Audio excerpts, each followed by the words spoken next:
ಭಾಳಷ್ಟು ತೊಂದರೆ ಆಯ್ತದೆ. ಕಾವೇರಿ ನೀರು ನಮ್ಮ ಏನು ಮಂಡ್ಯ ಜಿಲ್ಲೆ ಪೂರ್ತಿ ಕಾವೇರಿ ಕಣಿ ಮೇಲೆ ಡಿಪೆಂಡ್ ಆಗಿರೋದ್ರಿಂದ ಕಾವೇರಿ ಉಳಿಬೇಕು ಅಂದರೆ ನಾವು ಕುಮಾರಸ್ವಾಮಿ ಅವರು ಮತ ಮಾಡಿ ಮೇಲೆ ಅವರು ಬೇಕಾದ್ರೆ ಸರ್ 2 ಬಾರಿ ಮುಖ್ಯಮಂತ್ರಿ ಆಗಿದ್ದು ಮಂಡ್ಯದಲ್ಲಿ 7 ಸ್ಥಾನಗಳನ್ನು ಕೊಟ್ಟರು ಏನು ಕೂಡ ಕೆಲಸ ಮಾಡಲಿಲ್ಲ ಕುಮಾರಸ್ವಾಮಿ ಅಂತ ಸ್ಥಳೀಯ ನಾಯಕರು ಹೇಳ್ತಾರೆ. ಇದ್ರ ಬಗ್ಗೆ ನಿಮ್ಮ ಯಾಕೆ ಅದೆಲ್ಲ ಸುಳ್ಳು. ಅವರು ಈಗ ಸಾಲ ಮನ್ನಾ ಎಲ್ಲ ಮಾಡಿದ್ರೆ ಸಾಲ ಮನ್ನಾ ಮಾಡಿದ್ದಾರೆ. ಸಾಕಷ್ಟು ಸ್ವಸಹಾಯ ಸಂಘಗಳಾಗ್ಬೋದು ಇನ್ನೊಂದಾಗ್ಬೋದು ಎಲ್ಲ ರೀತಿ ಅನುಕೂಲ ಮಾಡ್ಯಾರೆ. ಅವ್ರಿಗೆ ಅವಧಿ ಇಲ್ಲದಿರೋ ಕಾರಣ, ಯಾಕೆಂದ್ರೆ ಹೆಚ್ಚಿನ ವರ್ಷಗಳ ಅವಧಿ ಇಲ್ಲದೆ ಇರೋದ್ರಿಂದ ಅವ್ರಿಗೆ ಅಧಿಕಾರ ಮೊಟಕಾದ್ರಿಂದ ಕೆಲವು ಕಾರ್ಯಗಳು ಸ್ಥಗಿತವಾಗಿರ್ಬೋದು. ಸರ್ ಈ ಬಾರಿ ಮಂಡ್ಯದಲ್ಲಿ NDA ಅಭ್ಯರ್ಥಿಯನ್ನ ಗೆಲ್ಸ್ಕೊಂಡು ಮೋದಿಯವರನ್ನ ಕೈ ಬಲಪಡಿಸ್ತೀರಾ? ಖಂಡಿತ.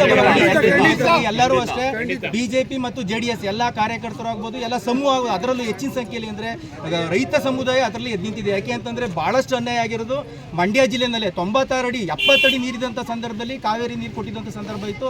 ಆದರೆ 96 ಅಡಿ ಇದ್ದು ಕಾಲುವೆ ರೆಡಿ ಮಾಡೋ ನೆಪ ಹೇಳಿದ್ರಿಂದ ಈ ಸಲ ಎಲ್ಲರೂ ಹೆಚ್ಚಿನ ಸಂಖ್ಯೆಯಲ್ಲಿ ಕುಮಾರಸ್ವಾಮಿ ಅವರಿಗೆ ಬಹುಮತ ನೀಡಬೇಕು ಅಂತ. ಕಾಂಗ್ರೆಸ್ 6ನೇ ಗ್ಯಾರಂಟಿ ಯಾವುದು ಅಂದರೆ 98 ಅಡಿ ನೀರಿದ್ರೂ ಮಂಡ್ಯ ಜಿಲ್ಲೆ ಜನತೆಗೆ ಮೋಸ ಮಾಡಿ ಸ್ಟಾರ್ ಚಂದ್ರ ಅವ್ರಿಗೆ ಉಪಯೋಗ ಮಾಡ್ಕೊಳ್ಳೋಕೆ ಸಲುವಾಗಿ DK ಶಿವಕುಮಾರ್ ಮತ್ತು ಸಿದ್ದರಾಮಯ್ಯ ಇಬ್ರು ಇದನ್ನ ಮಂಡ್ಯ ಜಿಲ್ಲೆನ ಮುಳುಗಿಸಕ್ಕೆ ಹೊರಟಿದ್ದಾರೆ.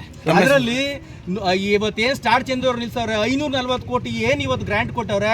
ಆ 540 ಕೋಟಿ ಕೊಟ್ಟಿರೋ ಉದ್ದೇಶ ಏನು ಅಂತ ಹೇಳಿದ್ರೆ ಇವರ ರಾಜಕೀಯ ಲಾಭ ಮಾಡ್ಕೊಳ್ಳೋಕ್ಕೋಸ್ಕರ ಮತ್ತೆ ಚುನಾವಣೆ ವೆಚ್ಚ ಬರ್ಸ್ಕೊಳ್ಳೋಕ್ಕೋಸ್ಕರ ಈ ಕೆಲಸ ಮಾಡಿದ್ದಾರೆ. ಅದು ನಮ್ಮ ಜನಕ್ಕೆ ಅರಿವಿಲ್ಲ.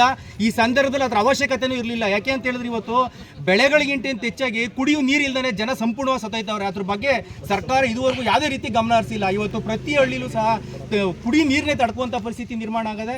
ಆದ್ರಿಂದ ನಾವೆಲ್ಲ ಹೆಚ್ಚಿನ ಸಂಖ್ಯೆಯಲ್ಲಿ ಕುಮಾರಸ್ವಾಮಿ ಅವ್ರನ್ನೇ ಬಹುಮತದಿಂದ ಏನು ಬಿಜೆಪಿ ಮತ್ತು JDS ಇವತ್ತು ಮೈತ್ರಿಯಾಗಿದೆ ಅವ್ರನ್ನೇ ಗೆಲ್ಲಿಸ್ತೀವಿ ಅಂತ ಈ ಸಂದರ್ಭದಲ್ಲಿ. ನಿಮ್ಮ ಪರಿಚಯ? ನನ್ನ ಹೆಸರು SK ಗಿರೀಶ್ ಅಂತೇಳಿ ಸೊಳ್ಳೆಪುರ ಗ್ರಾಮ ಪಂಚಾಯತಿ ಮೆಂಬರ್.